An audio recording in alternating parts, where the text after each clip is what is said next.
Greetings, I am Toglin, Hell's Harlequin, but you may call me Tog. Today we are going to talk about the woolly bumblebee.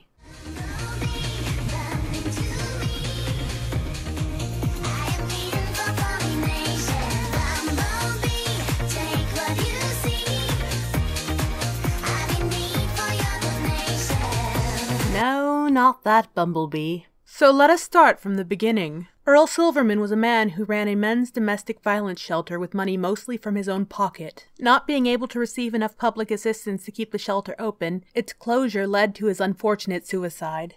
In the wake of the Earl Silverman tragedy, Woolly Bumblebee took it upon herself to open up a men's shelter in his name. The majority of the donations she received came from her colleagues at A Voice for Men.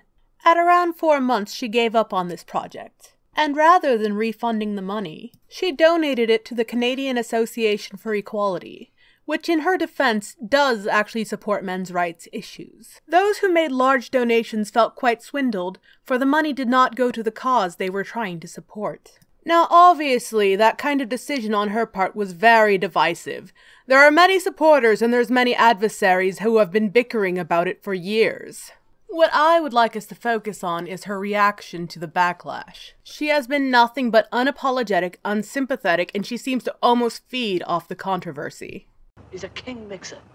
He hates group unity, so he gets everyone at it. Now here are my thoughts on Woolly Bumblebee when she was active in the anti-feminist community. There was always something unsettling and mean-spirited about her videos. It wasn't comedy, it was simply cruelty. I mirrored a video of Steve Shives and his wife, and there's a link in the low bar to a blog post I've written about this. And Steve DMCA'd it. Now, I knew he was going to. I knew there was a risk of this happening. I am also filing a counterclaim to have the strike on my channel removed. But yeah, I knew that that was pretty much going to happen because, as we all know, Steve Shives is a big fucking crybaby.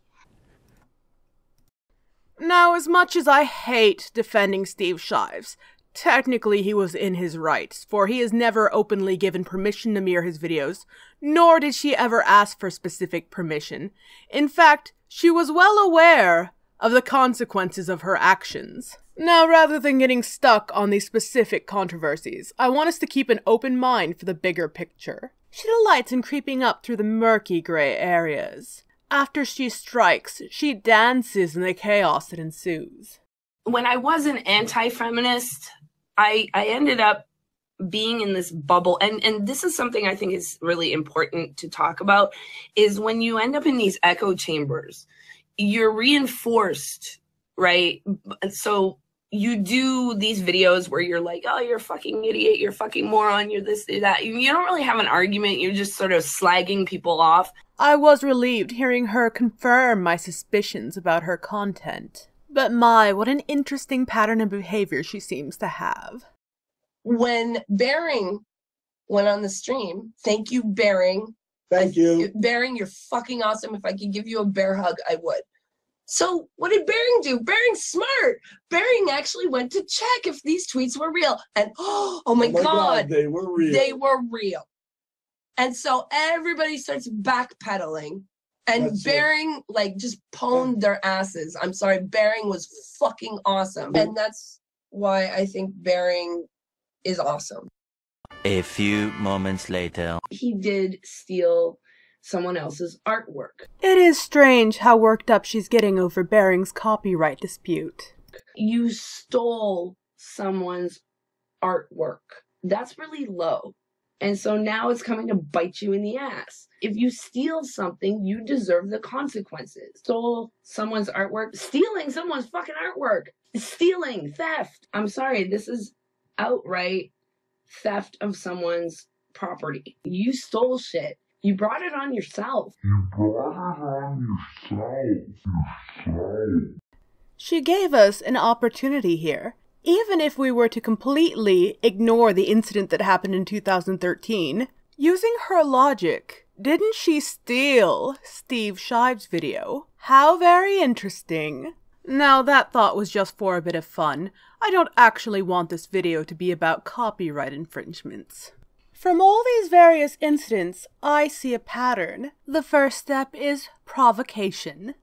That people like Millennial Woes and Richard Spencer, these white nationalist, white supremacist, ethno-nationalist, identitarian, alt-right, fascist pieces of shit, that they are somehow pro-free speech.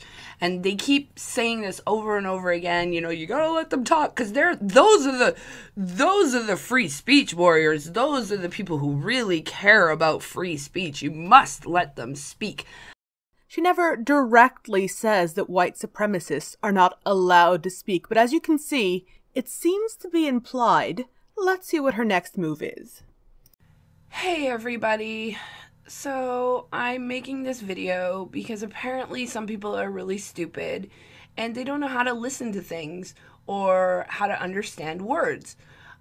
Because in my last video that I did on free speech, I wasn't saying that people like Richard Spencer and Millennial Woes couldn't speak.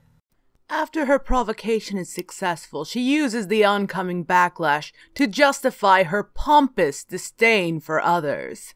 Even after her heartfelt apology to Christy Winters, she is exactly the same individual as she was before. There is no reformation. All she did was pick a new target. And for those of you who think I'm being hypocritical, for I can be a bit catty myself, I'll have you know I still feel bad about accusing Milo Stewart of having Down syndrome, for I have a cousin with Downs, and it's not fair of me to compare him to that sort of person. Well, these are my thoughts, and I hope you enjoyed. Let me know what you think in the comments down below, and wish all of you to have a pleasant rest of your day.